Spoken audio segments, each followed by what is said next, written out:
Welcome back, everybody, to the UP. Another long form, we'll call it the long form part of the podcast. One of my good buddies, I almost said best friend, but you're not one of my best friends. I just have known you forever, but you've always been a good friend. We've always been in touch. A long-time friend. Yeah, Matt Cozzi. We knew each other in high school. Matt is a fellow podcaster, and with the success that we've been having and the outpouring that we've had, I thought it was a great idea to have you on, and we can talk about we can talk about a lot of things, but I know we were just talking about the setup and how you're just loving it right now. This setup is so good. I've actually never done a podcast before. Just kidding.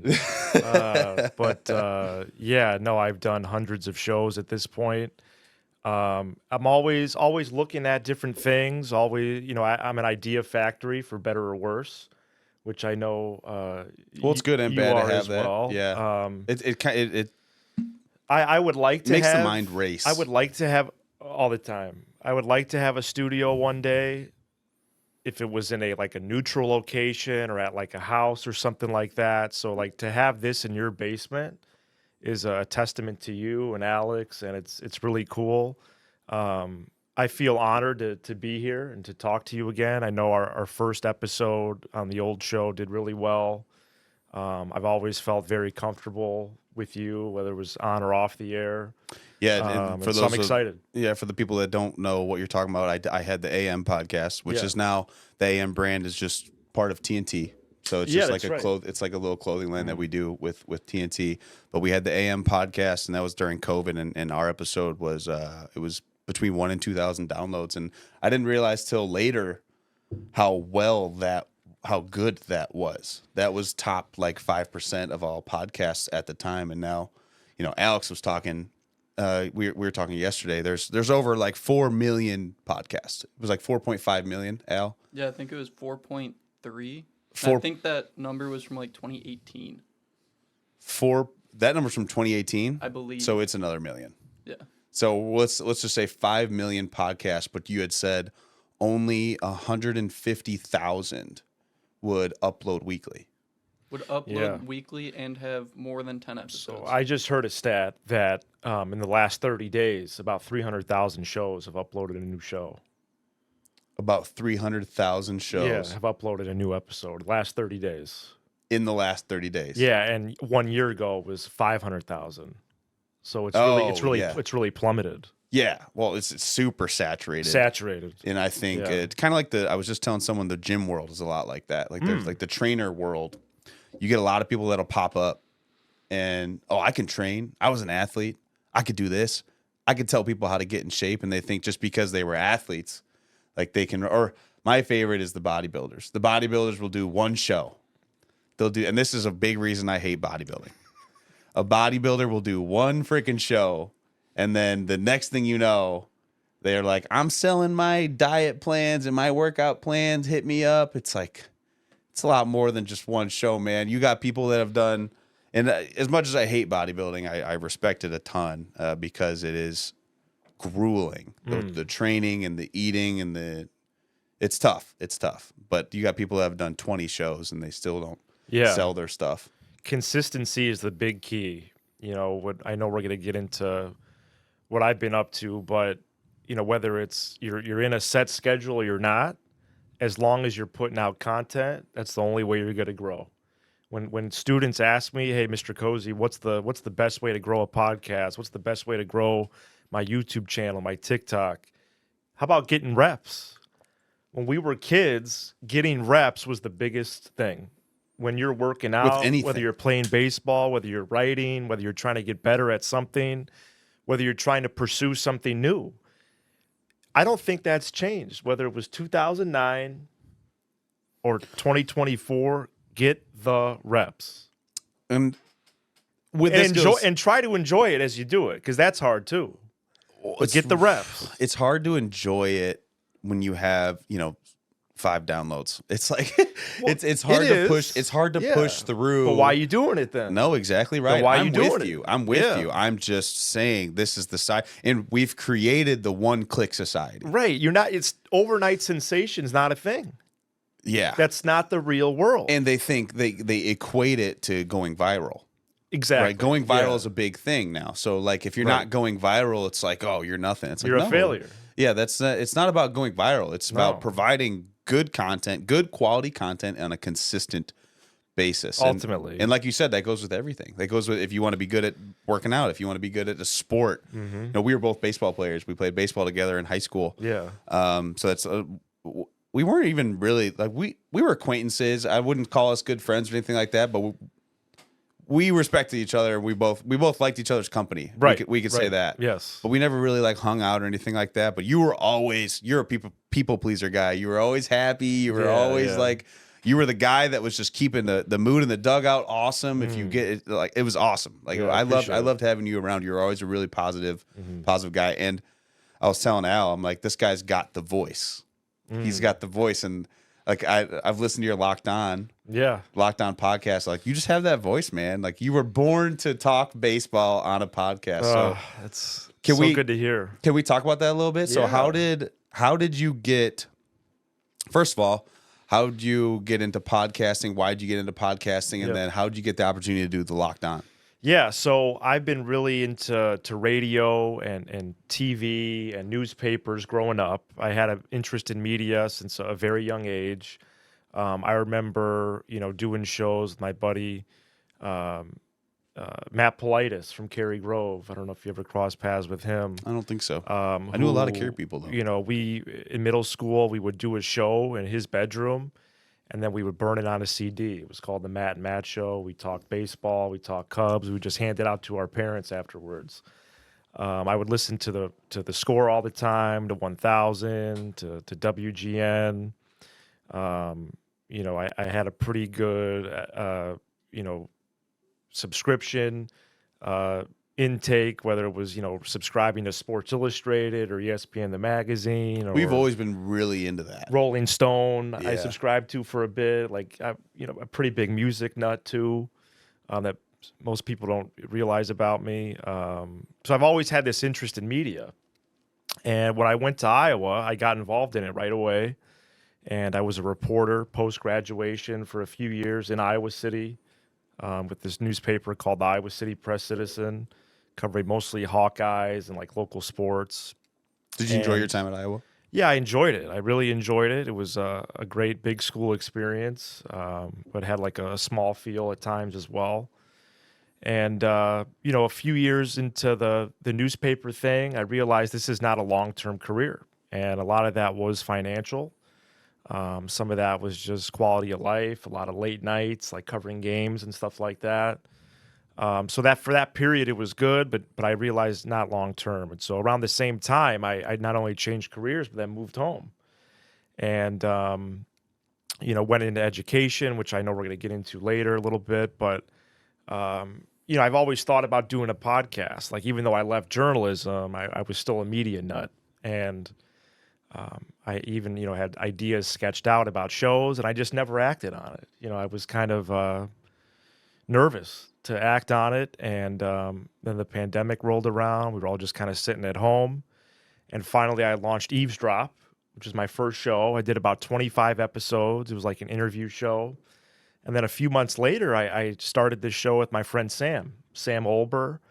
And we did a show weekly for 2 years, 30 to 40 minutes every Sunday night we would record, mostly Cubs, Bears, just life, day-to-day stuff. And we got about 60, 70 downloads an episode. But knowing the industry like I do and knowing Sam's gift of gab and how talented he is, I knew we were doing a good show, but just that no one listened. And we were just content doing it. Didn't really have a business plan or anything like that. Didn't talk about really a vision for the future. We just enjoyed doing it. And around April of 2022, I'd started the baseball season was underway.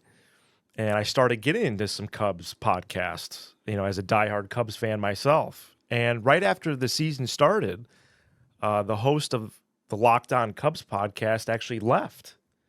And I didn't think anything of it. I was like, oh, well, surely Locked On Network, which has a show for literally every team in the four major sports. I was going to say, explain what Locked On is. Yeah, so Locked On is a podcast network. They debuted in 2018, 2019. They've gotten really big the last couple of years.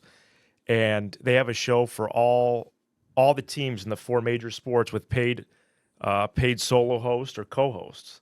And they've really taken over the marketplace, because not only do they have a show for every team, but it's every single day, Monday through Friday. They have a new episode from all those shows.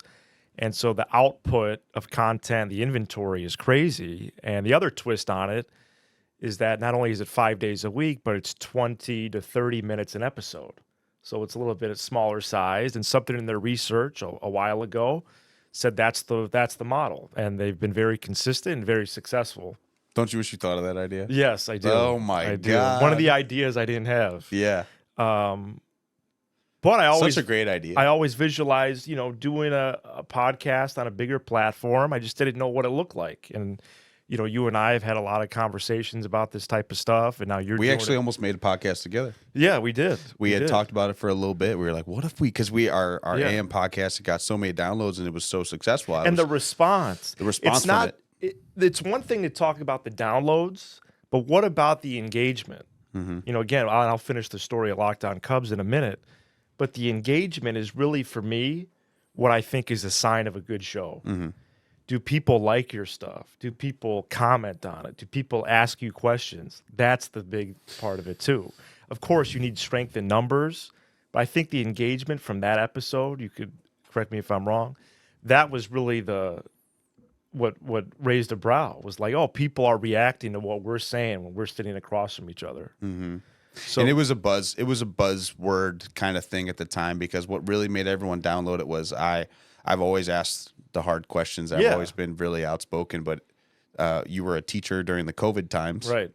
And I was kind of grilling you a little bit, yes. And people like that, like people, because right. there was a lot of people that were pissed about the current situation and their kids staring at a screen for 8 hours a day. And I was grilling you because of that. We shared a small clip, and that's ultimately what led to all the downloads, I believe. Mm-hmm. And what the reason I had asked you, like I called you pretty shortly after that. I was like, dude, let's start a show together. Yeah. Because our banter and our conversation was just so smooth, man. Like it was natural. Yeah, it's just like right now, just very natural. Like you do have, like you said, the gift of gab. Mm. I like to think I have the gift of gab too. And I'm not only do I have the gift of gab, but I am not afraid to talk about anything. Right. Anything. And I think that's really important. I think that's where you differ in today's from times. most. Yeah. I want to go back though. Why were you nervous? Okay. Because like what made you nervous? Like talk about the things that held you back from starting a podcast. Yeah, I think it was. Was it like a fear of failure? Was it a fear of what people would say? Was it? Yeah, put myself out there a little bit more. Put myself out there on a more public scale, a bigger scale. I want the show to sound good, both logistically and also just content. So I wanted to make sure that was right. What do you name the show? Things like that. You second guess everything. Oh, big second guesser over here. You second guess big everything. Second guesser. Yeah. And I just in the last couple of years, I really broke through a lot of that. It took me a long time. It took me a long time too. Long time to break out of my shell, number one. And number two, to stop worrying all the time and stop second guessing. And, even now, doing a show on a consistent basis, big audience, you can't let a YouTube comment or a tweet get you down. That's crazy. Right. What's really the priority here? What do you value? Sticking up for what you believe in and what you really value. That's the main thing. Right. And really it's part of the fun, getting all the comments and stuff. But to actually dog yourself about it or second guess or like worry, that's crazy. Yeah, no, I can relate. That's why I wanted to come back to it. Like it took me, and I really do think the main thing that was holding me back from starting up the new one, the Unpolished, because I had this first logo forever. I sent it to Alex like years. Oh, I didn't know. Yeah, the original Unpolished, the blue one with the white. Oh, I think I do remember that. Yeah, I posted it long ago. Yes. And I had that, and I knew I wanted this, but I kept second guessing myself on like the cameras and the angles and the equipment. I'm like, do I have the right mics? And I do think I had bad mics. I had the USB Yeti mics, and actually, we can revert back to our very first attempt where the audio got a little jacked up. Yes. Yeah. The We had audio to put it in the got jacked recycle bin. And we had to, like, I wasn't going to push that out because it needs to be high quality. And we knew, again, that it's very saturated. Right. Knowing that, I was like, dude, I'm not doing anything until it's perfect. And it's not quite perfect. Alex and I both know that, but it's light years ahead of what I had. And you got to experience the last, we'll call it studio, and now you got this one. I mean, it's a big difference. Big difference. We got the lights, the cameras, we got the multiple camera angles. Alex, hit your shot. I love your shot. What's up? It really is a great shot. Yeah. Who came up with that one? That was my idea. Okay. Yeah, I think the overhead. It's like a behind the scenes shot. If there is a producer of the show, the producer should be a part of it to some extent. Either it's shown on the screen or they have access to a mic. And that's kind of goes back to like the Rogan or Dan Patrick or Howard Stern. Like they were always the people working on the show were always a part of it. I don't get the shows that are just like right at the end of the show they're like, yeah, our producer was Alex. Yeah. It's like, what? No, Alex is this in person's the show. a part of the show. He's literally running it. He's I call him the master of the keys. Why wouldn't we talk about him or have a camera on him? Right. So I give you guys props for that. Yeah, thank you. No, but I wanted to go back to it because I think it's a good point for anyone, right? Like we are in a time where it is 20. I almost said 2023. It is 2024. 2024. Anything that you want to do, or learn about, or try, it is there. Yeah, that's true. You can try it. That's true. And I'm a big promoter of side hustling. You need a side hustle. You can't just have one income, man. Preach. You gotta have another income, especially in today's day. Like your job could be gone like that. AI is becoming a thing. Yeah. Your job can be gone in 2 seconds. If you got no other income, you're done. No, it's been a little bit of a test at times to have a second job, especially on a teacher schedule. But I really enjoy it. And you can tell, and I've watched a couple of your episodes.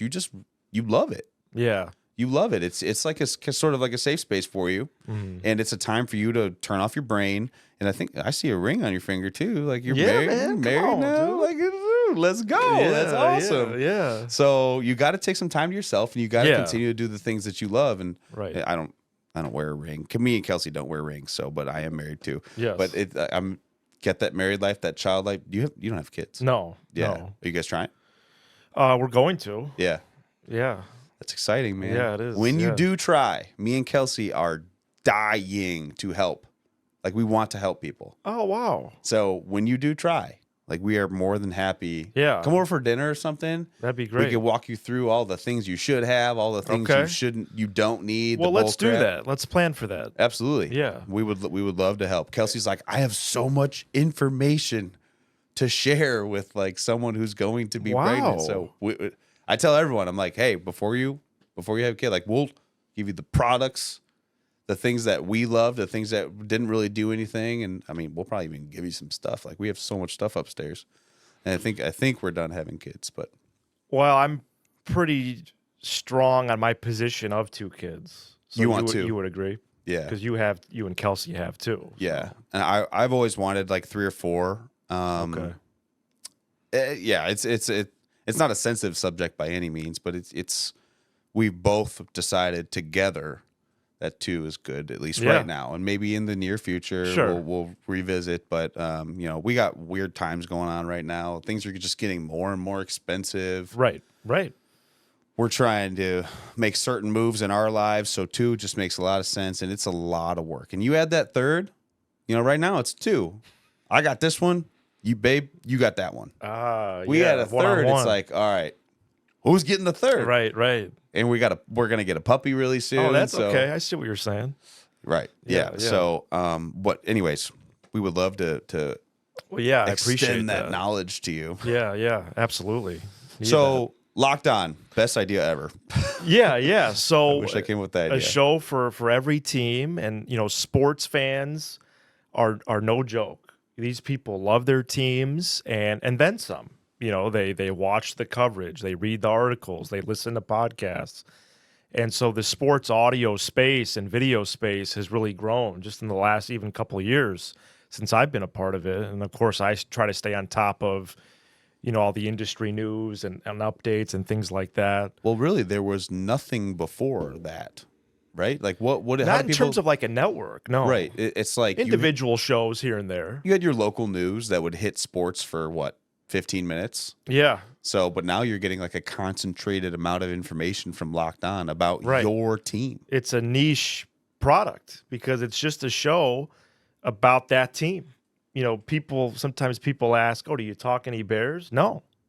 It's Locked On Cubs. There's a Locked On Bears. You know, that dude has been the host for 5 years. There's a Locked On Bulls, Locked On Blackhawks, which is part of the reason we got the show. Yes, I could finish that story. Yeah, talk about how the opportunity came to you. So that the Locked On Cubs host left after the opening day. Do you have any insight into that, like why he left or no? What happened? Well, he went on to pursue a play-by-play career. Okay, and for whatever reason, you know, didn't think he could do the show anymore. I actually don't really know, but just kind of on the outside looking in, he's pursuing different things in media, and. So I would check the feed every now and then. No new shows. So June rolls around. I'm teaching summer school. I am, thinking about my future and teaching or podcasting or whatever it is. You enjoy teaching. I do. I do really enjoy it. I think that's important to share. Yeah. I really enjoy teaching. And so I had this routine in the summer after summer school, because it's 7:30 to 12:30. It's a long day with the same class. So I would treat myself to lunch every day. And one day before going home in Crystal Lake, I would stop at a place. And one of these days, I was driving over by Crystal Lake South, running some errands. I was like, hey, I need something quick. I'm just going to run to this Subway over by South High School. And I walk in, and there's a dude with a Locked On hat. And this is around the same time that I'm considering reaching out to them because I've never seen any new Cubs shows. Maybe Sam and I should do the show. So I walk into this Subway, and there's a dude with a Locked On hat. I'm like, hey, how do you know Locked On? He goes, oh, my name is Jack. I'm the host of Locked On Blackhawks. Oh. And I go, wow, this is crazy. I'm trying to reach out to your company. Do you know if the Cubs show is still open? And do you have emails of people that I can reach out to? It's like the universe just collided into you. And I don't believe in coincidence. So 100% it was. And he was, getting a sandwich as well. And so he's like, yes, the Cubs show is still open. Here's a couple emails. They got back to us pretty quick. We had to do a couple demos. We had to send some clips from the 92 shows that we've been getting reps with that no one listened to, but we had 92 shows to pull from. And eventually... so that was your interview, basically, was your old shows. Yeah, we signed a deal. And since July 5th of 2022, we've been doing this show. It's amazing. And boy, has it really grown. When we started doing it, audio and video combined per episode was, somewhere in the high hundreds. Between audio and video, maybe 800, 900 listens/views. Right now, I'm proud to say we're at 10,000 per episode across audio and video. Ooh. So, yeah, it's very cool. That's so awesome, man. Yeah. That makes me so happy. But you said you don't believe in coincidences. No, I don't. I come from, at least since my college days, a spiritual background and... had some friends at Iowa that were part of a student ministry there, and I've been off and on in seasons of that, and but I know it to be true about myself, as a Christian person, and now it's actually like a faith thing for you. Yeah, faith thing, and now actually teaching at a private Christian school, same school that my wife Kira teaches at, and so yeah, it's a big part of who I am, and I can't say walking into that Subway that day that it was, a coincidence. I think that would be. Do you ever think about if you didn't get Subway that day? A little bit, yeah, a little bit. That's, I mean, that's, dude, you're getting 10,000 downloads across. Crazy. That's so awesome, man. Thank you. Yeah. Are you, are you seeing like an exponential type of growth with Locked On in general or with your show? Yeah, the company has grown. They have some tent pole shows, let's say, that, really anchor the network. Most of those are NBA, NFL shows. Their baseball shows are still growing. But, I would say that I saw a couple numbers recently, 2023. Locked On had by far their biggest year. So it just keeps going up, up, up. Do you guys have competitors? Like, who would you say the number one competitor is of Locked On is? Yeah, as a network? I guess are there any other networks? Not really. I'm sure there's other competition for your team. Yeah, so in terms at the network level, and then we could get to the team level if you want. There's not Locked On Podcast Network. Our CEO has cited us. He believes that we're the top sports podcast network on the planet. Other people in that sentence would be Barstool, ESPN. Barstool. If you count those, Barstool is kind of a lifestyle place now. Yeah, they're not like sports heavy. I would say they fall more into like the comedy now. Or comedy is comedy, and like they like to mix comedy with sports, which is fine. Right. It's right. more. It's worked and how I would say it's more in like the entertainment category. Where as Locked In, you're more of the informative. Right. You're the hardcore fan. The hardcore fan's going to listen to you to learn about their team, and they're going to go to Barstool to laugh. Yeah, in terms of networks, it's really ESPN, The Ringer, Bill Simmons' company, and Locked On. Those are the three biggest networks. I've never even heard of The Ringer. Yeah. Yeah, Bill Simmons. But I guess I've only heard of Locked On because of you, though. But I don't, to be fair, I don't listen to sports or anything at all. Well, my sports consumption has gone down quite a bit, really. It's really just the Cubs I'm down to at this point. Right. Well, it's a paying job. And right. You had mentioned like it's becoming like quite the paycheck too, and that's awesome. It's so cool to hear that. Yeah, it's like a part-time gig. That's so cool. Yeah. I'm happy for you, man. Thank you. Yeah.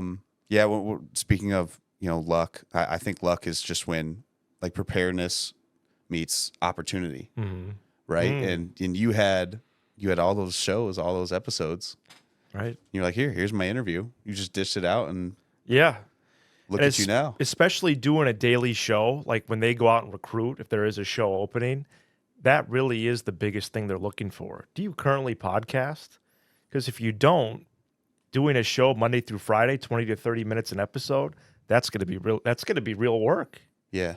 You do it with Sam. Yeah, with Sam. Okay. I have a co-host. I could not imagine doing it by myself. I was gonna say, do you guys ever? I have no interest. One person does it, and then the other. A handful of times. We're like, I'm too busy today. Like, you got to take the show today. No, it's been more of a longer absences. First couple weeks of school, I didn't do a show. He was by himself. Around the time of the wedding, he did the show. Sam did, and I was very gracious. It's a good little partnership you guys got then. We have a fantastic partnership. I think that's been the separator in terms of us in the Cub space, because we do. You guys work together. There's a ton of Cub shows. There is one other one that does it daily, and they actually do it as a job, and we beat them. Because YouTube has a live scoreboard, right? And so we could all see the numbers, and they're doing it as a salary job, and we beat them every show. For a whole year now, we've beat them.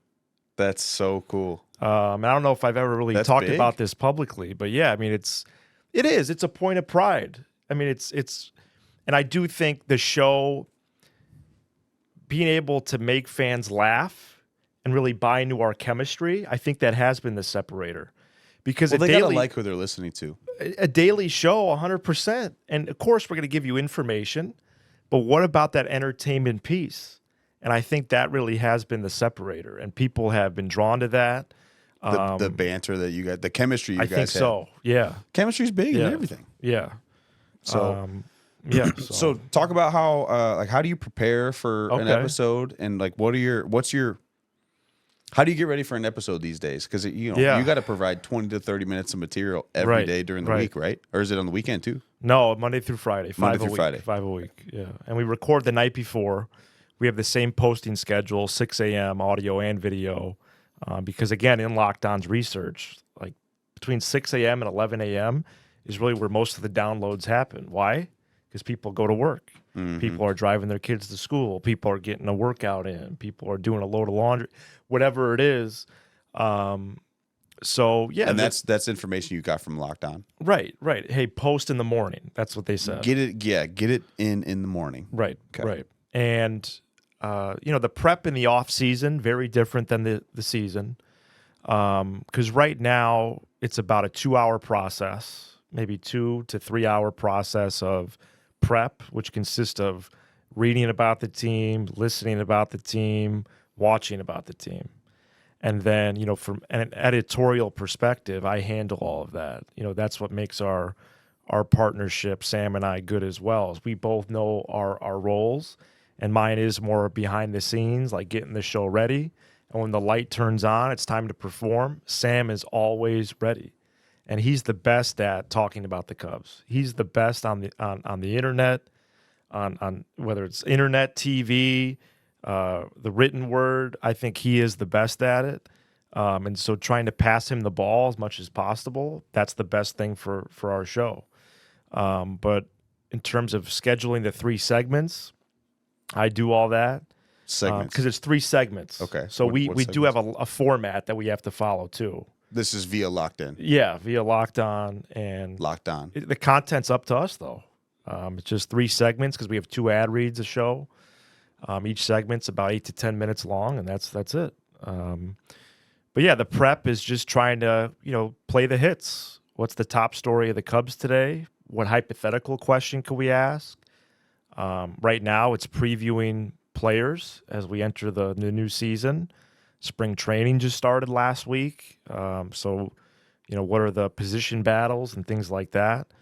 Free agency, trades. And then once the ball is rolled out on March 28th, you get to talk about the games. It becomes a post-game show. Would you say that's easier? Exactly right. In terms of prep, the prep is the game. So, you keep tabs on, the news out of the clubhouse and every evening trades and stuff like and that. Injuries and stuff. Yeah, but it more is just game coverage, and then trying to find a story in that game or a bigger picture story is helpful. But sometimes we just talk about that game, and that's the show that day. And we've had success going live after games on YouTube, and then posting the audio, the next morning. Have you ever gone live like during a game? One time. One time we try to watch along. I feel like it would takes be a really lot of stamina. Slow, yeah. Yeah. Maybe do the watch. Maybe start the watch along. 7th inning. Yeah, exactly. And then do a really quick post show. Yeah, I could see that being really successful. Yeah, maybe we try that early in the year. Yeah, to hit the 7th inning stretch and just say, all right, guys, we're 7 innings coming on. in. Yeah, and say, if you missed the first half of the game, here's what's happened. Right. Where we're excited to see blank come throw, and yeah, I think that could be really successful. And then you can talk about, the game, obviously, post show or post game, and then say, all right, this is what's going on for tomorrow. It's probably going to be this guy in the rotation. Mm-hmm. That could be. I would be interested like that in hearing idea. something like that. And for the people who can't watch the whole game, that would make a lot of sense to tune in to you then. Right. That would make a lot of sense because we got busy lives. You're getting me thinking. I do think right now. I want 5%. Especially, gotcha. Yeah. Well, hey, don't joke. Right now, I do think it's important to try stuff because the space is really saturated, and we just get to all do the same things that everyone's been doing since the radio of the 1900s. I mean, I get the post game show model, but what if we came on during the 8th inning? That'd be super cool. You finish the game with us, and then we do a quick show. Yeah, because personally, and this is my business mind racing. This is my scroll brain mind. That's why we're personally baseball. Slow. Are we recording this or is it okay? Baseball is slow. It's tough to get, full games in when you got a really busy life. So it could even probably be a regular thing for a lot of people. Like, I can't sit for the whole game, but you know what? I catch locked on the 7th inning. and they give me everything in the game.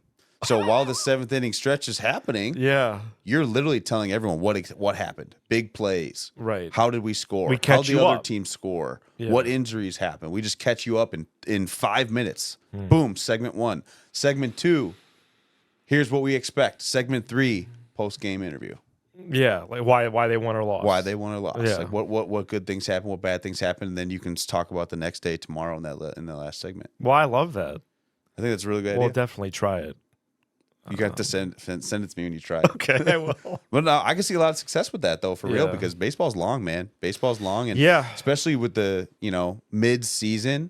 Yeah, the dog days. The dog days. The beginning of the season is really exciting. We want to see how good we are. Mid-season it starts to fall off, right? And then obviously postseason and playoffs, people get enticed again. Yeah. No, I love that. This offseason we also tried. There's an audio feature now on X, formerly Twitter. It's called X Spaces, where you could host a live audio room. It's audio only. We've been doing what I call pre and post show meetings. So before we record our regular episode or after we record it, we've been hosting these live audio rooms, and we get a sizable number in there. Just go for about 20 to 30 minutes there as well. So I'd like to test like a pregame show on there this spring, just on X, and that way we keep building our following on there as well. That's really the only social media I have left. And Sam started at 0 on X when we launched the show, and now he's at 3,000 followers about a year and a half or so later. So he's been great on there. So yeah, we're always looking to try to do different things. So I appreciate that. We're definitely going to try something like that. No, I think that, like I said, I think that's a really good. That's something that personally I would gravitate to, because especially with baseball, it's just slow. Yeah, the crazy part about the business, there's not one way to do it. Right. The biggest show on the network, Locked On Mavericks, the basketball team. That's Dallas the biggest Mavericks. Biggest one. And why do you think that is? Well, have you ever broken that down? I've done a good amount of homework on his show, just because that's obviously what I do. Right? Yeah. Right. He has a good cold open. He previews, gives an overview of the episode real well. He's got great sound to his show, like the intro music is good. Do you have intro music? Well, we have what Locked On gave us. Oh, okay. You know what I mean? Because the production side they handle, the graphics, stuff like that. So I make all those every day, but they're in templates. You know what I'm saying? Okay. So you just change it every episode. Thumbnails, same thing on YouTube. Okay. They give us the template. I plug in the photo, the caption, that type of thing. So I think, his thumbnails are really good, his titles, his episode descriptions, that type of stuff too, that most people, you're trying to get someone maybe just to click on it first and then watch it, and then they become a fan of your show. There's a lot to it. But the way his show sounds and how he informs and entertains, they just have a good time too, him and his friend. But what I was going to say was, they're the biggest show, and they have literally never gone live in the show history. They've been a show since 2018, never gone live. They post their shows after Mavs games, within an hour of the final horn, but they're never live. And, for Sam and I, live has been huge. People are because maybe you should reach out to him and say, hey, try live. Yeah, I mean, but that works for him.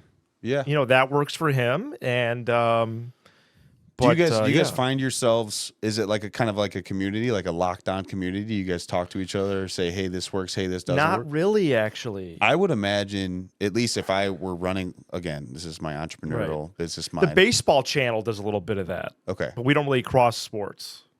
It'd be kind of cool just to have like maybe like a group chat of some sort, like a soft group chat. Yeah. And just say, hey, how's everyone's analytics doing, and what do you guys see work and what do you guys see doesn't work? And yeah, on the baseball side, we do a little bit of that. We have a channel manager. He's also the host of Locked On Reds. His full-time job is with Locked On, and overseeing all 30 baseball shows and things like that. So we do a little bit of that, but it's not as much as you would think. I would love to do more of it, And, I haven't exactly reached out to people that much either, so it's on me too. But, I've traded a couple messages with Nick, the host of Locked On Mavs. I had him send me actually kind of like his outline. He sent me a doc, just like his structure and just different wording he has and things like that. But, I do think a big part of this business, especially podcasting, is sharing information. Mm-hmm. If we're not going to share information and ideas, then how are we all going to grow? But people have egos. People are, have. You think people have, like, what do you mean people have egos? Like sharing their formula? Yes, 100%. But it's not. You guys aren't really competing with each other. I've reached out to a few hosts on other channels, and they don't even respond. And we're part of the same network. That's so weird. Of course it's weird. It's not like you guys are competing because your fan base is your team. Right. So you guys you're already in these segments. Right. So it's like how you're competing with completely different networks or independents. Right. It's not with other Locked On people. No, well, I never saw it that way. I guess you could, in a sense, be competing with other Chicago sports teams. I guess, but I don't see it that way. I don't either. Because usually a baseball player or a baseball fan is not going to be a fan of basketball. And, if I'm going to be listening to the Cubs, typically I would guess you don't really care about the Bears. Well, I'd be curious to maybe see those numbers. I don't even know how you would come up with that. But speaking of numbers, are you really big on like the analytics? The analytics pages themselves on audio and YouTube, I don't visit that often anymore. That was a big thing early on. I think we're in a good groove right now where I don't have to pay attention to it as much. Obviously on a per episode basis, I keep up with it every day. How did this episode do? And obviously on YouTube, everybody could see it. But otherwise, I'm not looking at that too much. YouTube does have a great analytics dashboard, and they really do have some information that if you want to go seek it out, they have it.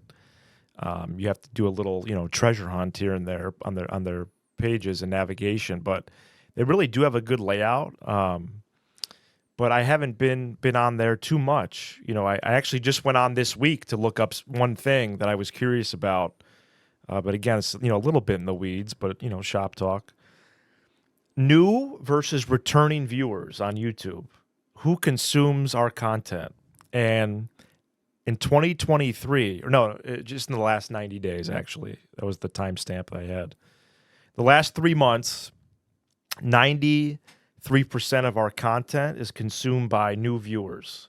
7%, 93 by returning. 93% are returning viewers consume our stuff. Only 7 are new. What to do with that information? Not sure, but that is very one-sided. And I do think things like shorts could really help that. We haven't tried YouTube Shorts yet. We know that brings in new people. We just haven't tried it. So is your that's on you guys. That's on you guys to do the small stuff like that. Yeah, so yeah. Everything's on us, really. Right. Yeah. So Locked On, they have the format. They give you the template. We have national ad reads that we have. Okay. From them, And then you had mentioned, potential. You guys can get local ad reads. We can, and so how would that work? So with a local ad read, the packages are for two reads a week, so 2 episodes of the 5 a week. That's up to Locked On, but that's what they've given us. But even at a competitive price point in the industry right now, with the numbers we're doing, that would still be some great extra income. Do you have any plans for this? Like I know we had kind of started talking about before we went live, but do you have any plans for local? Trying to get local companies? Yeah, so between now and opening day, I do really want to hit the streets. I think just starting literally down my street would be good. Just in the western suburbs, kind of put my gym shoes on and go into car dealers, go into local bars and restaurants. And then how close are you to the city? From the western burbs to like Wrigleyville is still, it's a decent hike. But for this, I would go down there and go. I was gonna say, I think you gotta I go. think it's worth a trip. You got to go in the city. I don't disagree. That's a write-off for you, too. I don't disagree with you. I did build a pitch sheet. Kira helped me with that, my lovely wife. She's really good at that type of stuff. She has a knack for it. She's a math teacher, but has a knack for designing and stuff like that. I would crush those local bars. Yeah, I think just walking around with sheets, I think that's the best route. I would crush those local bars, dude. Just crush them. Just say, hey, yeah. If you guys want to advertise, I'll send everyone to the bar after the game. Well, of course, that would be part of the ad read. Yeah, man, that'd be perfect. Well, and the cool thing about doing something around Wrigleyville or at a suburban spot, bar or restaurant, would be that we could be there and do watch-alongs. And we don't have to record it or anything, but we could just have a hangout. And we would say on the show for, 2 weeks leading up to the hangout, come to this place. That's a write-off. And thousands of people would hear it. That's a write-off for you. So, come on. That is 100% a write-off. And I go to a bar, you go to the game, it's all write-off. And I just want one place. I'm not looking for 2 sponsors. I'm not looking for 3. Quality. Just one. One that you like, that you can really push. Yeah, and a lot of the lockdown shows haven't pursued this. There's a couple shows that have a local ad That's crazy partner, but not much. Because it takes work. It takes work. It's not easy. And at the industry standard rate per read, it's not exactly cheap to invest in our show, but that's what our show's worth. That's not, and I'm proud of that. Mm-hmm. It's just about, do these local places have that number?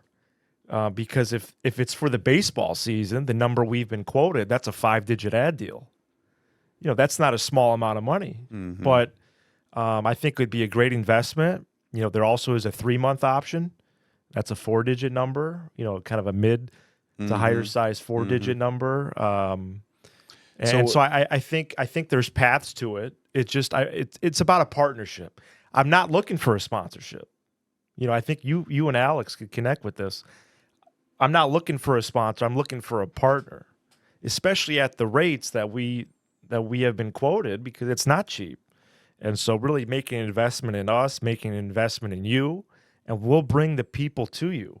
We've done a couple live shows this winter. We did a show at the Arcata Theater in one of their smaller rooms in St. Charles, and then we just did a show this past week in Des Plaines in one of their small rooms at the Des Plaines Theater. So we have a little bit of a test run doing that type of thing, and if you slap the Cubs game on there, I think even more people would come. Yeah, it's really important to me and Alex and I were man, this is great, by the way. Great discussion. Love it. Yeah. Love it. Every discussion we've ever had has been awesome. Yeah, no, it has. I'm very into this, though. Yeah. And I'm sure you've had it before where, like, you've done a podcast and maybe you're just not really into it. But every time I do one with you, it's like, oh, we're locked on. Well, that's funny. When I get invited on shows, they want to talk baseball. Yeah.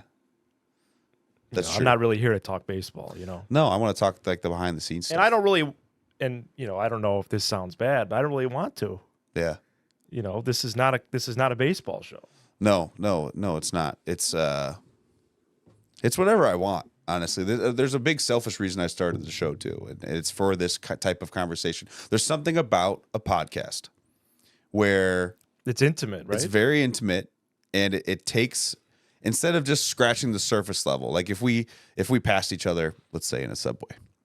Yes, let's say. It's like Home Depot. What's up, man? How are you? What's new? Boom, done. Yeah, maybe now, like 5 minutes max, right? Yeah, no, when I text you and I say, hey, I got a new show. Right. I'd like you to come on. Expect an hour or two. Right. It's like, okay, we're gonna get into some shit. We're gonna really dig deep, and I think that's why podcasts are so popular now. Mm-hmm. This long form conversation is now where people get their news, they get their ideas, right? They get their motivation. And we want to be that. Me and Alex want to be that. We have a really big vision, and what I want to get into is kind of the advertising side of things, because you had been talking about it, and potential advertisers, hear me out. Yeah, we want to align And we're in talks with companies right now, local companies, because we're local.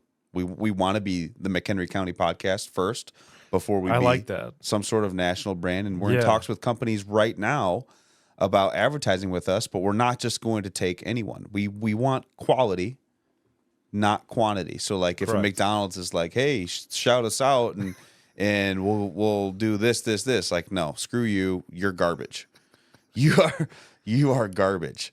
But if now that's on the corporate side. Because what if you knew the franchisee of the McHenry McDonald's and they were, no.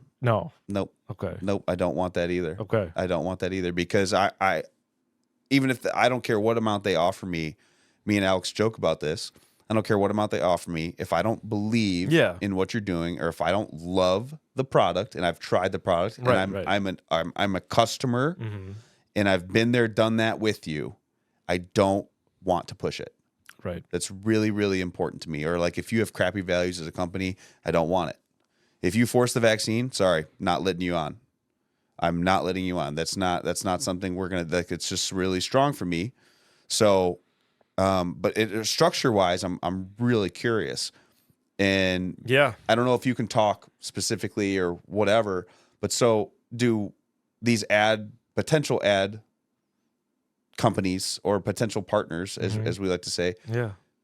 Is this like a monthly thing? Yeah. So right now on the pitch sheet, we have packages for 3 months and 6. Okay. So the 6 month, is really for the baseball season. We're focused on the baseball season. So starting Monday, April 1st, now they would be a part of our show.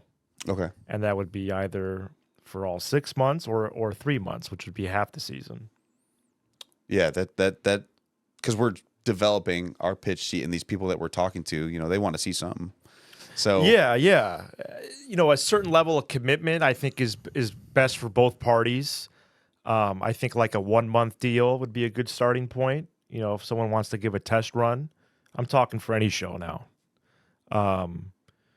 Even if it was just one. But typically it's monthly. It is. That's more. It's a monthly model. It's pretty tried and true. 30 days at least. Right. 30 days. I don't. Depending on your content output and what your schedule is, things might differ. But I do think a 30-day deal, that's kind of industry standard. Right. Yeah. Where do you see this going for you? Do you want this to be a full-time thing? Yeah, I've considered that. I've ebbed and flowed with that. Again, for better or worse, I think about a lot of different things. I think in the details, if there was full-time benefits that are associated with doing something like this, that would be great. Right now, we're independent contractors, with Locked On and with working, in a school. In my current spot, you have great benefits that are associated with being in that profession and things like that. But, full-time content. Well, you kind of already are, from a content perspective, you are full-time. Yeah. I mean, it's because there's no extra requirement, right? Like you just have to do the 5 shows, right? No matter how big or small you are. Yeah. You have to do the 5 shows every day, and you're already doing that. So it's almost like you never really have to quit your job. Yeah, in my mind, I have a second job. No question about it. Teacher by day, podcaster by night. I've said that on interviews before. But you enjoy it. Yeah, I think if there was a full-time route to this, I would pursue it. Doing a team show full-time, is a narrow path, but it can be done. There's a company called John Boy Media that has had success with it with their Yankees show, Talking Yanks, and they've really branched out really into a media company from being just one show into a media company. Some of the Locked On shows at the numbers they're doing, they are basically full-time because I see our checks and I know our numbers. Well, Locked On Mavs and Locked On Lakers and Locked On Chiefs and 49ers, I could see at least their YouTube numbers. So, if I got my calculator out, they're doing really well. You know, right now we're at a level that would not sustain, but you know, the gap is closer and closer every month. And so that's a really cool feeling. So yeah, I think I'm definitely open to it.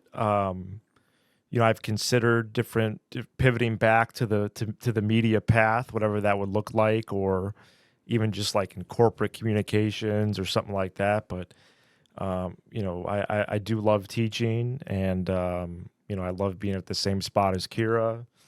I do think where I am right now is a great fit. The school I'm at right now really embraces what I'm up to outside of school. Who knows if, you know, your day job would be, you know, I don't know that. Have you ever tried to leverage your position as the Locked On Cubs guy to get perks from the Cubs? So we've talked about this, Sam and I, and then I've also just thought about it kind of as the person that runs our small business, so to speak. How cool would that be? Like you get to talk to the starting pitcher tomorrow. Yeah, I think it would be cool. I do think now that athletes don't say a lot. You know, I have not. What do you mean by that? Well, like they avoid. I don't think the interviews are very good. Like when I hear a Cubs player on the score, well, it is a skill. It's only okay. Yeah, it's only okay. It is a skill. Like this is a skill to have the ability to talk back and forth. Right. And you know, every athlete's been taught to say the same stupid thing. Right. They're media trained in some cases. Oh, in all cases. Okay. In the pros. Well, there you go. In the pros, all cases. Even at the D1 level, they taught us how to talk. Right. They're like, don't say this.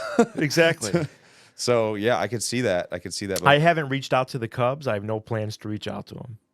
Why not? I don't want them. Ask for some sidelines. I don't want them. You know, around the corner. I don't want them kind of on our shoulder. You know what I'm saying? Okay.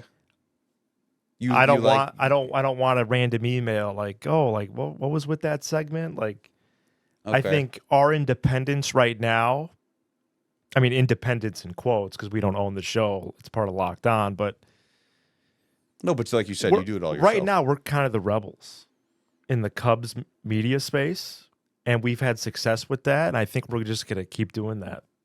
Just stay in your lane. I like it. We don't want a press pass. We don't want to kiss anybody's you-know-what.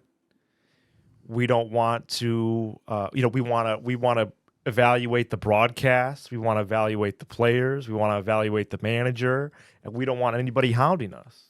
We don't want to have to look over our shoulder. That was what I was trying to think of earlier. No, I could see that. I've thought about this a lot. Trust me.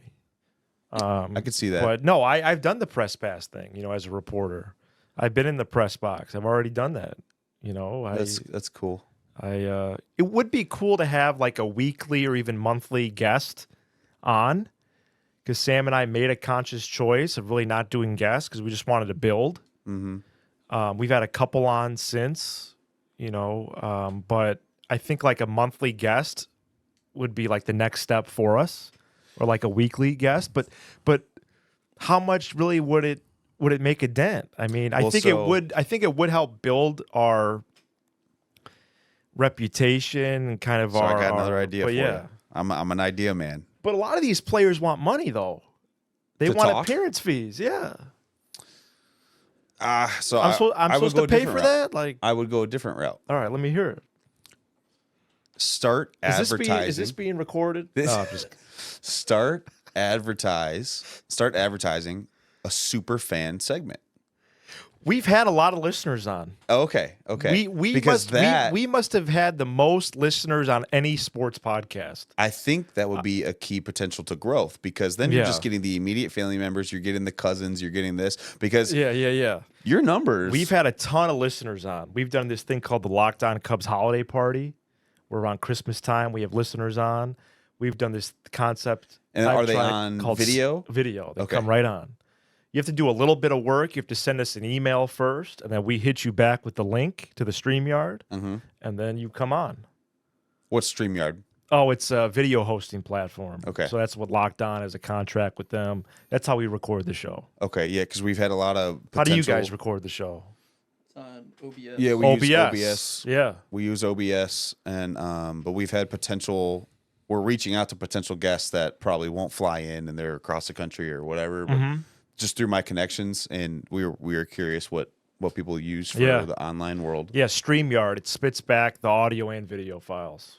Okay. Do you ever run into issues with people not having good audio though? Haven't really seen that too much. Okay, so everyone usually has pretty decent audio. Yeah. Okay, because I could see that. Yeah, of course. I could see that. Really, being it's more of a connection issue. Oh, they have a good connection. Okay. It's more connection than audio, and if it's only for a couple minutes, I'm not as concerned with the audio, but can we hear them is kind of the first step, Yeah, I could see myself being like, oh man, this is annoying. Like if yeah, you got no, that absolutely, really jumbled. Absolutely, yep. Do you get sick of talking baseball ever? No. Really? I don't think so, no. Not even a little? No, because we're doing a fun show. It's not just numbers. It's not. Yeah, it's not. I think that's why our numbers are the way they are. Our show numbers is because really the concept is you roll up the bar stool to the bar and we talk about the Cubs, and 30 minutes later the show's over. Much like this, like we're sitting down having an open conversation. I got a coffee right here that you hey, how's greatly made for Alex and I. It's great. It's a good latte? Yeah. I'm a latte guy. But I know it's kind of funny to say, but we're having coffee, we're talking. That's life. That's life. And do you happen to have this great setup in your basement? It's being recorded and sent out to the masses because millions of people will hear this episode. They will hear this episode. Yes, it is. But that really should be the concept. I listen to all the other Cubs shows, big and small, the ones that are getting 2 downloads, the ones that are getting, that are we're competing with. And what is the mindset behind that? You just want to see what's out there? Great question. Keeping tabs on folks. Keeping tabs. But also because I'm a fan too. But yeah, just doing my homework, and because I like listening. And multiple perspectives are really good. Yeah, and I've even reached out to a couple of these shows, and they get a kick out of it, or they don't respond. But I don't remember where I was going with that. These other shows are talking, because baseball is very analytics based now. Sam and I have not really done that. We give you stats, but we give you batting average, on base percentage, OPS. Beyond that, we don't talk too much numbers. You know why? Because when you would pull the bar stool up to the bar, that's not what you would hear.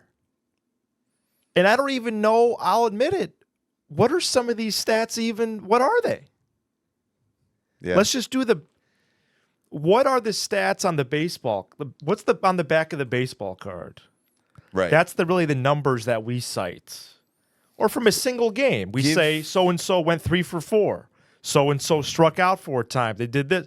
But beyond that, we don't really do that. Why? Because then we would abandon the bar stool concept. You don't talk about that at the bar. All these analytics. So give me an example of like a stat that's just stupid. Yeah, so DRS, defensive run saved, for at a certain position. Even WAR, wins above replacement, which sometimes we do cite in the big picture, but that's supposed to determine a player's worth. So, wins above replacement. Yeah, so that's how much a player is worth in terms of wins and losses. Oh, okay. Based on how they're performing. Wins above FIP, fielder independent pitching. It's like, if I have to explain it to the audience, I had no idea what it should we be discussing it? No. What's even the education level of the audience? I don't know. I'm not going to assume. Well, I'm not going to talk down to the audience. Sometimes when I press play on these shows, they're like, I don't know if you know about this stat. Don't say that, because then you just tuned out a bunch of people. Talk with everybody. I think that's kind of happened. That's bled everywhere, right? Yeah, it has. Because, for instance, the training world, I can relate this to the training world. Everybody is so obsessed. And when I say everybody, I mean like trainers and coaches and head strength coaches and things like that. They are so obsessed with all these like numbers. It's like, okay, well, you moved the bar at 0.6 meters per second. We need it at 0.5. It's like, okay, is that really going to make a huge difference? Wow. Is that really going to, like, do we really need to change the weight so we can go 0.1 meters per second faster? Oh, well, we need these statistics. We need to know your force coming out of this force plate. It's like, no, we don't. We don't need to know that. And plus, a lot of, and you'll see like organizations or programs doing this with like 10-year-olds, 12-year-olds, 13-year-olds, and baseball is a big one. Wow. What's your exit velo? It's like, you're 10. Yeah. You're 10. I don't care about your exit velo. Do you get on base? Right. Do you get on base? I want to hear your on base percentage as a 10-year-old playing with 10-year-olds. And it's so funny watching these like showcases with travel teams and things like that. And we know the travel world has greatly changed. Oh, yeah. Greatly changed. And I know you said you didn't want to talk about baseball, but it's just funny to look back because when we're the same age, when we had travel ball was, you were the winners. You were the guys on the all-star team in the rec league, not the rec league, the in-house house league, yeah. House league. You were the ones on the all-star team. Right. And now it's like, well, if you're not on a travel team, you pretty much don't play baseball. So we're requiring all these parents to pay $2,000 to $3,000 to play baseball. Right. And it really takes it away from the kid, I think. Yeah. Because in-house was so fun. Yeah, that has really changed. Did you play in-house? Oh, yeah. Yeah. Yeah, I played Crystal Lake Cardinals a couple of years. That was it. Yeah, we did sophomore, junior CYB. Year. Oh, yeah. Cary Youth Baseball. Oh, it was legendary. Legendary. It was, I mean, but it was so fun. But back in that day, the house league had all the players, though. Right. And I did that up to, oh, man, I don't know how old I was. I did that up to sophomore year. Really? Yeah. In high school? Yeah. Oh, I don't think I touched. Oh, no, that's not true. Freshman year, a team had asked me, and I deeply regret it because I can contribute that year to when my arm started really hurting. If you remember, my arm was toast junior year. Yeah.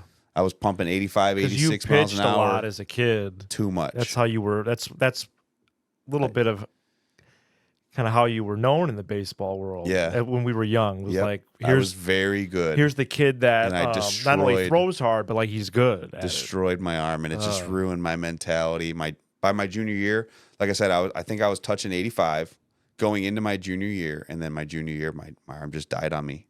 Yeah. It just died. I would throw hard for 5 to 15 pitches, and then it would start aching, and then within an hour, it was like swelled up. Yeah, that's bad. So but pitch count, okay, that's a good stat that has changed, and it's for the better. You're right. That was not a thing. No, it was, hey, is your arm hurt? Yeah, and every kid's gonna say, nope, right, nope, I want to be on the mound. Right, that was me. Right. That was me, and my dad was my coach, so he just took my word for what it is, and that I wish he didn't. I wish he would shut me down, but our team also wasn't that great, and I was the best pitcher, so it was like I had to pitch to win in a lot of cases. And, right. And I hated losing. Yeah, you did. But freshman, sophomore year, I was cooking. Right. I was a great pitcher. And then junior year, it was just like, I do feel like freshman year was when I was like, okay, something's kind of going on. And there was no arm care stuff. There was nothing. So I do think there is some good stuff that's been added to the weight room. And I do think there's some necessary stuff, but even just the pitch count guidelines helps. Right. Like if you pitch this amount, you're off the mound for the X amount of days. Do I think as a 8, 6, 7, 8, 9, 10, 11-year-old that you need one-on-one coaching from an instructor? No. Yeah, I mean, how far does that go? I think you need to rent out a tunnel and throw baseballs to your kid. Yeah, and just hit. It's crazy the amount of money these guys will spend. It's crazy. I know, and baseball especially. It really became a business. Yeah, it did. Yeah. It's not a hobby anymore. Yeah. And all these coaches are, well, if you're going to play baseball, we want you to play multiple sports, but I better see you in fall ball. Right. It's like, well. It's like, no, you should probably take a breather and fall. Yeah, they totally. Yeah.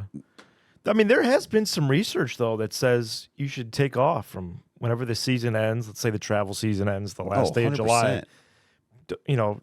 Come back in January. Do you even need research? Come back in January. No, you don't. Because just come back in common sense. Yeah. Come back in January. Take a freaking break. 8 weeks, real season again. Take a freaking break. Take a break. Swim. Be a basketball. Be a kid. Bike riding. Yeah.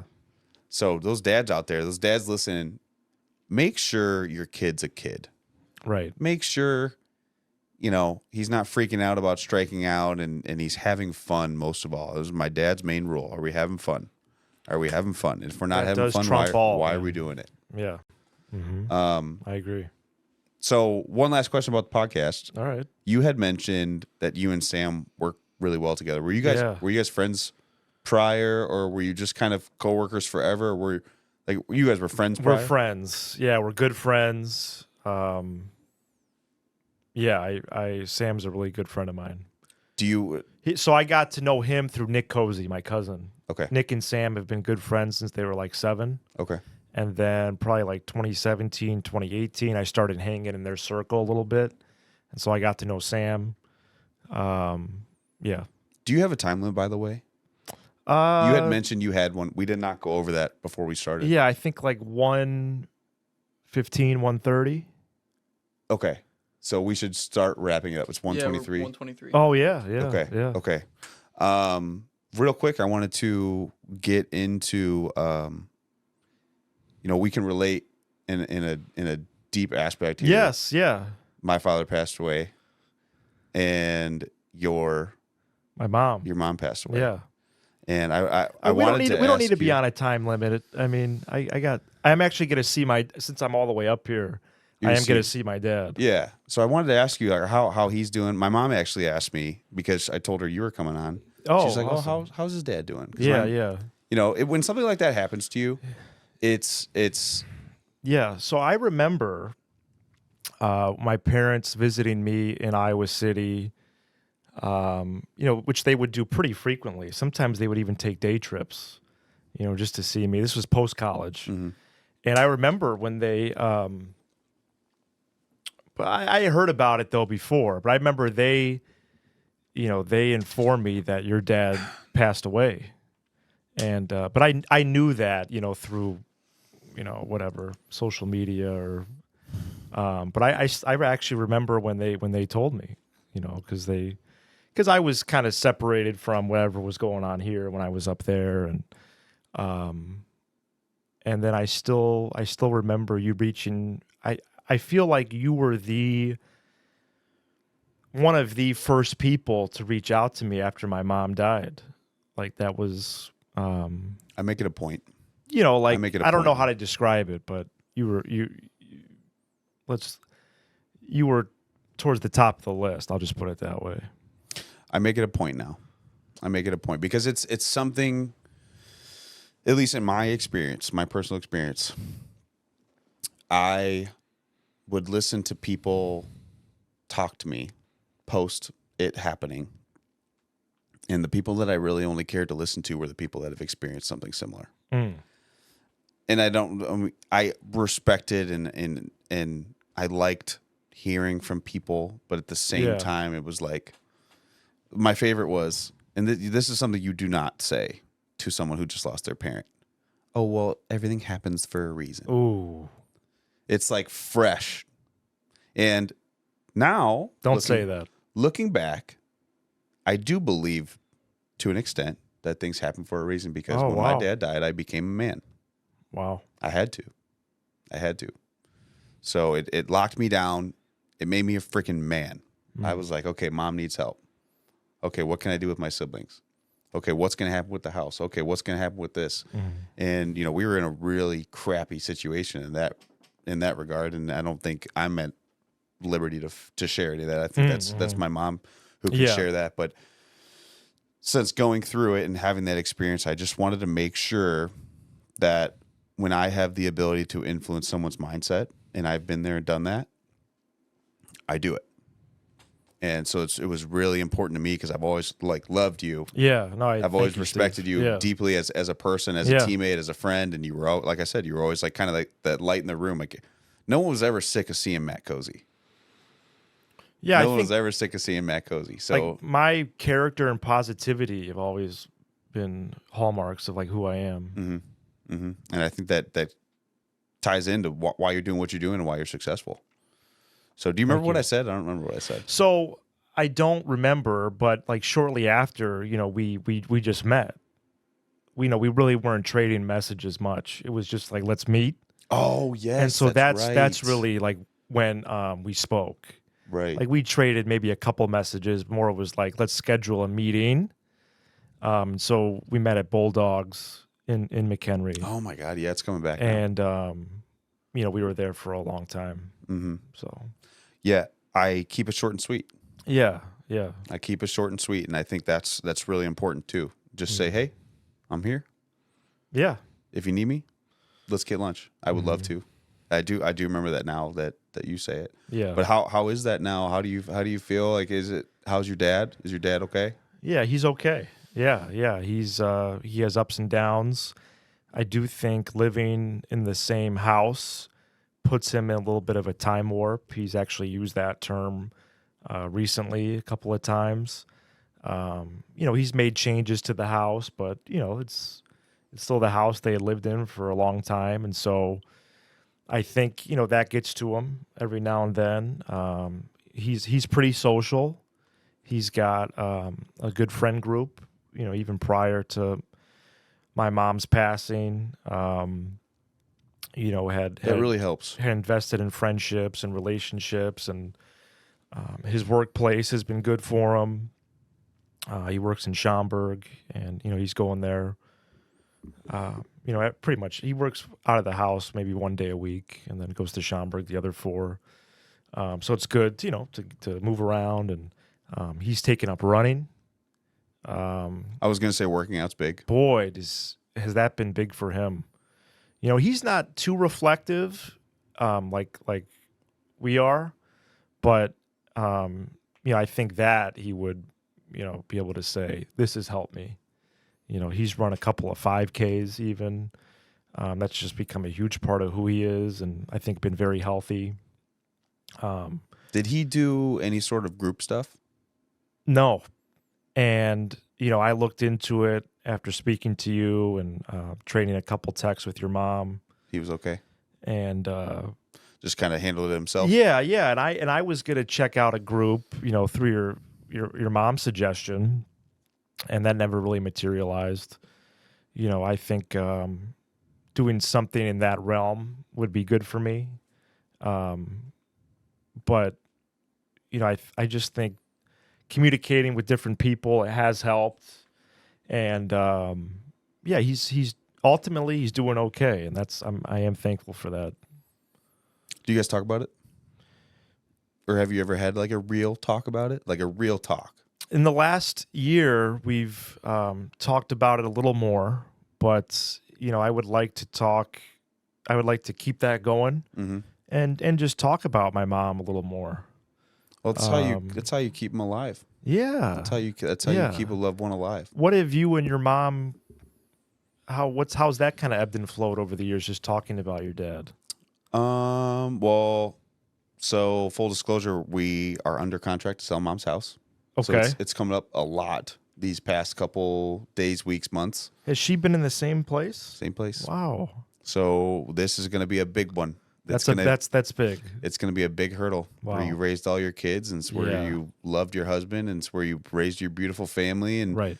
So this is going to be a big one, and mom, I like to think I'm her rock every now and then, and she will just call me and vent or talk or cry or okay. And the best thing that you can do is just invite it. Just be that person. I'll cry all the time, all the freaking time. I'll just be by myself, and I think about, dude, I'm gonna freaking cry again. My dad would be likely where Alex is. Wow. Right now. Yeah. I don't understand. I don't see any other avenue that we would have been doing. We would have been doing this together because he was really big into listening to this type of stuff. Oh, okay. And with podcasts growing and things like that, like he would be here all the damn time. He'd be all over it, yeah. He'd be here all the damn time, and it sucks so fucking bad. Right. To think about it. Because the the biggest thing is I didn't get to be a man with my dad. Yeah, we've talked about that. That's so hard, man. Yeah. That's so hard. I was always like son, and that's important, but I never got to be, and he was probably my best friend. Yeah. Oh yeah. But I think I was 24, 25, whatever, however old I was, but I wouldn't have said that I was a man yet. So I didn't get to have all these awesome conversations. He didn't get to meet his grandchildren. And that burns big time. Because that kid up there is named after him. Yeah. He's not named after me. So. Was he at your wedding? Mm-mm. That was the big one for me recently. Yeah, that's hard. That was really hard. But it sucks, man. So, and that kind of gave us a special bond too. 100%. Having that experience and going through that, because that's about as hard as it gets. Other than burying your kid, yeah, that's probably the hardest. It's the biggest trial. But losing a parent suddenly like that is, I wouldn't wish it on anyone. No, and going through the biggest trial in life, it does change.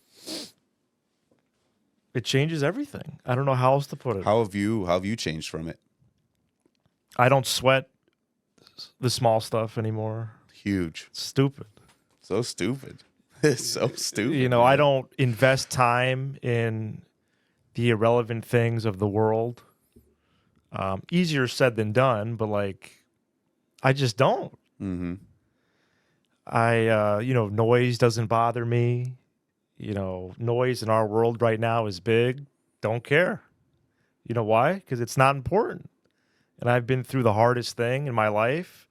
And so, my priorities are, my dad, Kira, close friends and family,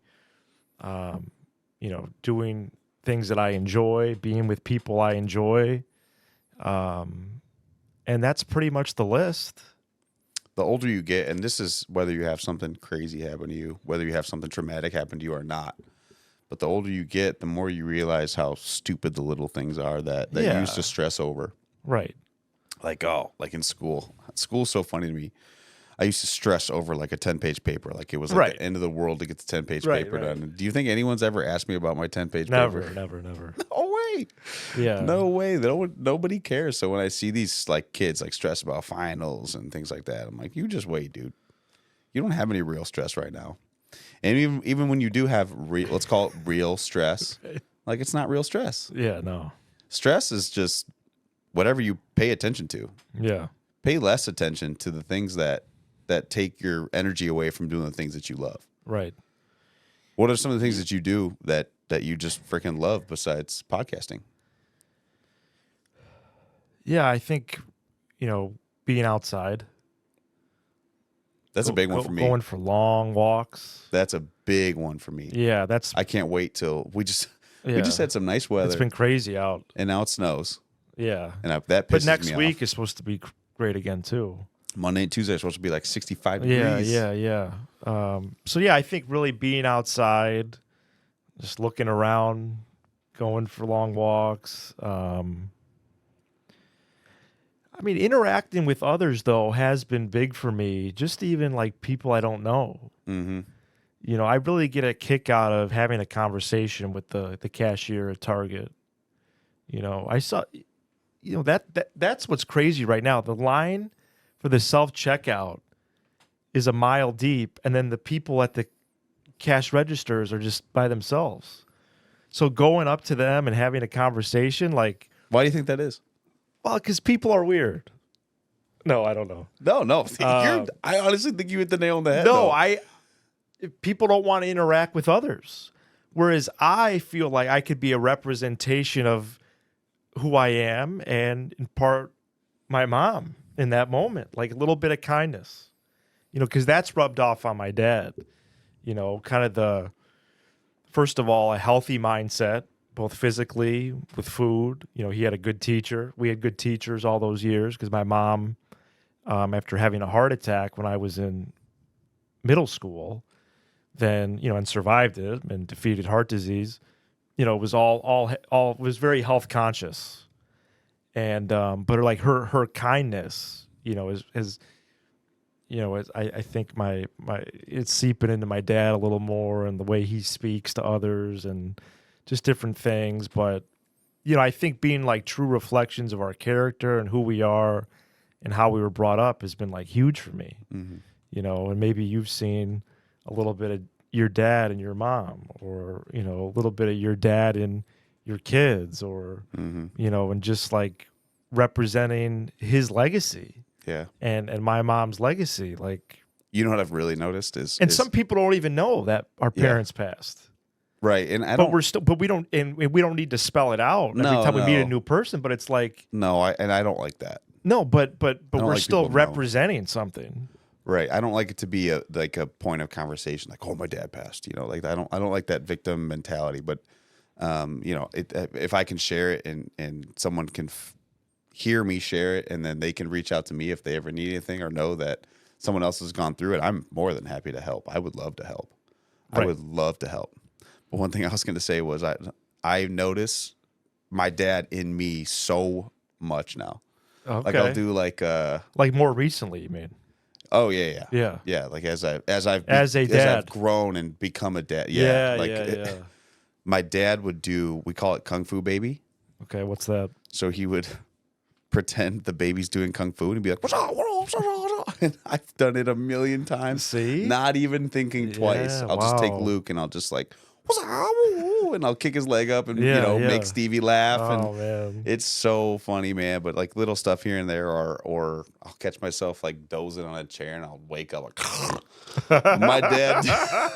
He was the king of that all the time. Yeah, I have a video on my phone. He was passed out in his chair like this, just going.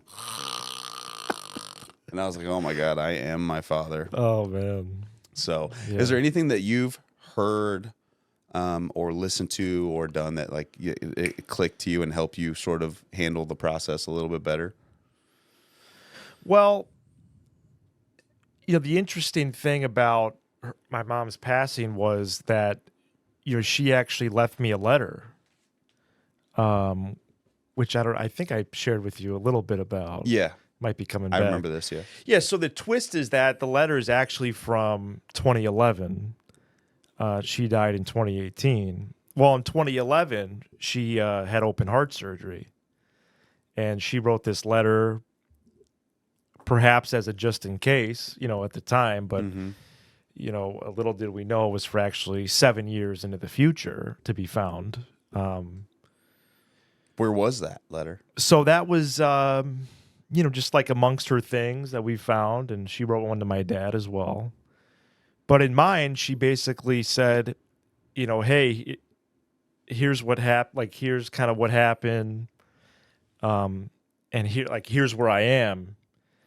And, as somebody that faith does mean a lot to me. And, that brought me a lot of peace. And her nice just having that. And her just writing about us a little bit. It was not anything long by any means, but I'll always treasure that, and I think ultimately that gave you a little bit of closure. It really did, and I think that has been just a huge difference maker to have that. There was a little build up to her death for sure.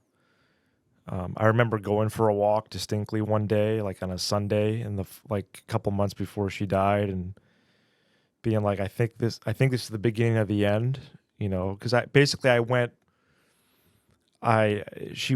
her cancer came back in like July of 2018, and then she died in November. Mm-hmm. So it was quick, in the grand scheme, it was quick. I remember coming home from actually visiting Iowa City in like September and coming home on a Sunday, and she wasn't there. And, she had, some hang up where she actually had to go to the hospital and was still there for a couple days. And I just remember going for a walk immediately. And I was like, I think this might be it. And, a couple months later it was. So very rare form of cancer. Her and my dad, kind of made a decision of not letting, that cloud hang over them. Mm-hmm. And, in that process, like I did not have a lot of information, which is fine. But, the percentages were, are like, molecular levels. It's, a very rare form of liver cancer. Probably caused by radiation she had as a kid when she beat non-Hodgkin's lymphoma. Oh, okay. This was a person that went through many trials and defeated them all. And so, yeah. The reason I asked is I heard this. I don't remember if I heard it, read it, whatever. But one of the things that sort of helped me not get over it, but carry it literally better, because someone had said, or someone wrote, you don't ever get over it. It never gets easier. You just get stronger. Because you really, like, I just cried. Right. I'm always going to cry about it. That the pain it never gets easier. And that's another thing I look back and a lot of people said it'll get easier. Like, no, it doesn't get easier. No. You just learn how to carry it. And I heard this backpack analogy. It's my favorite analogy. In life, you have this backpack, this invisible backpack, and it's where you carry everything. You carry your good memories, your bad memories, your whatever, your traumatic memories. And each memory or whatever event that happens to you, you put it in your backpack. Sometimes it's a pebble. Sometimes it's a boulder. Mm-hmm. This was a boulder. And I had to put that big ass boulder in my backpack, and I had to keep trekking. Yeah. You have two options, really. You can fold and be a little bitch about it. Be this victim, like, oh, I can't do this now because my dad's gone or my mom's gone or whatever. But that's not, to me, that's not an option. So you learn how to carry the boulder. Keep climbing up the hill. Keep remembering him through your actions and through your memories. And if you allow it to hurt, because the people that push the pain away, it's really hard to revisit and it's really hard to remember them. Mm-hmm. But if you invite the pain, now you can be with them whenever you want. Because I know exactly what my dad would be saying right now. I know exactly what we would be doing. I know the jokes he would make. I know the banter we would have. I know it. And if I allow it, the pain, I get to be with my dad whenever I want. And that's something that I've realized pretty recently, like in the last few years. Because I think it's been 8 years now. It's going to be 8 years that my dad's passed, 2015. So, but when I heard that, I was like, oh, shoot, that makes a lot of sense. Like, I don't want to ignore it. Mm-hmm. Why would I ignore it? That's my dad. Right. Like, I'm not going to ignore that. So I invite the pain. I invite the crying. I invite the happiness. Because, like, for instance, my son's named after him. Yeah. That makes me so happy. That's huge. And I get that beautiful reminder running around terrorizing the house all the time. Yeah. And I know exactly what he would say to him, and I know exactly how they would interact. And I know your parents so well. You know immediate family members so well. So it's really nice knowing that now, and it's been super comforting for me. That's amazing. It's been super comforting for me. So that's why I asked, like, have you ever heard anything or anything? Yeah. Well, now you have. That's incredible. So yeah, thank you for sharing. Yeah, of course. Where we at, Al? We're at 1 hour and a half. Sir. So I always like to kind of end the show. Sorry, I'm doing a 360 on you, 180 on you. I like to ask, and this is, you can answer from any perspective. Okay. Any perspective. Let's say, someone leaving high school, they just graduated. What sort of advice would you give just a young dude coming out of high school? Like, what kind of advice would you give someone that's growing up and making that next stage in their life? Community is the first word that comes to mind, and I do think that a community in person is much more valuable than an online one. Sure, there's tools and resources and things you could escape to online. And, if you're a Cubs fan, Locked On Cubs, available Apple, Spotify. I was going to say, you got to plug yourself at some point. No, in all seriousness, community is the thing that came up to mind right away. It doesn't have to be a big one. Could just be a handful of people.